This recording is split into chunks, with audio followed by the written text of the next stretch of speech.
அன்னதானம் இருக்க, அது நாம அறிந்தோ அறியாமலோ செஞ்சோம்னா அது நம்ம வாழ்க்கையில் நமக்கு ஒரு மிகப்பெரிய வெற்றியை, மேன்மையை, ஆபத்து காலத்தில் உதவியை தரும்.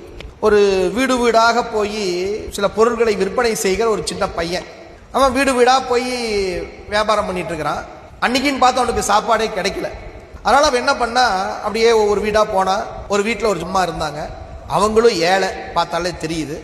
சோறு கேட்கலான்னு நினைச்சான், ஆனால் மானம் தடுத்தது. என்ன பண்றது, சரி வேண்டாம் அப்படின்ட்டு, அம்மா கொஞ்சம் தண்ணி கிடைக்குமா அப்படின்னு அந்த அம்மையார் கிட்ட கேட்டான். அந்த அம்மையார் அந்த பையனை பார்த்தாங்க, அவன் கண்ணில் பசி தெரிஞ்சது. உடனே என்ன பண்ணாங்களாம், அவங்க வீட்லயும் ஒன்றும் இல்லை. அந்த அம்மா என்ன பண்ணாங்க, இருக்க நான் வரேன் அப்படின்ட்டு உள்ள போய் ஒரு டம்ளர் பால் இருந்துச்சு, அந்த தண்ணிக்கு பதில் ஒரு டம்ளர் பாலை கொண்டாந்து கொடுத்தாங்க. குடிடா கண்ணா அப்படி கொடுத்தாங்க. அந்த பையன் வாங்கி குடிச்சிட்டு அவனுக்கு அப்படியே கண்ணில் தண்ணி வந்துருச்சு. நம்ம பசியோடு இருக்கிறத அந்த அம்மா புரிஞ்சுக்கிட்டாங்க. இந்த அம்மையார் அந்த பையனுக்கு பால் கொடுத்தாங்க, அவனுக்கு அப்படியே கண்ணில் தண்ணி வந்துருச்சு.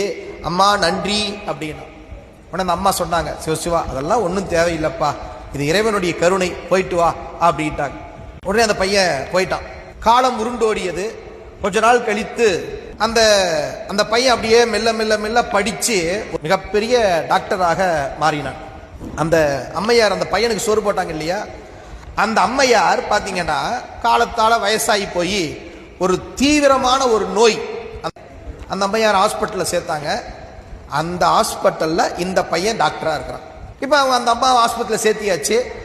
மருத்துவ சிகிச்சை பிரம்மாண்டமான முறையில் சிகிச்சை நடக்குது. பெரிய செலவு, 10 லட்சம் ரூபாய் அந்த அம்மையாருக்கு செலவாகி போச்சு.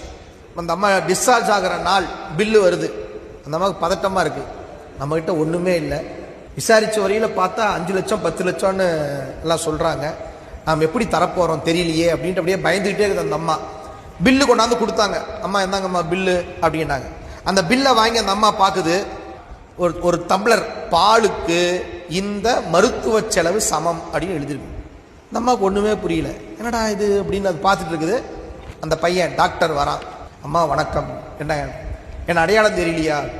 இல்லையேப்பான், ஒரு 15 வருஷம் 20 வருஷத்துக்கு முன்னாடி நான் ஒரு முறை உங்கள் வீட்டுக்கு வந்து தண்ணி கேட்டேன், நீங்கள் பால் கொடுத்தீங்க. அன்றைக்கு அந்த பால் தான் என் உயிரை காப்பாற்றியது. அதற்கு நன்றி கடனாக நான் இன்றைக்கு உங்களுக்கு இந்த மருத்துவ செலவை நானே ஏற்றுக்கொண்டேன்னு சொன்னானாம். பாருங்களேன், அந்த தர்மம் அன்றைக்கு எந்த விதமான எதிர்பார்ப்பும் இல்லாமல்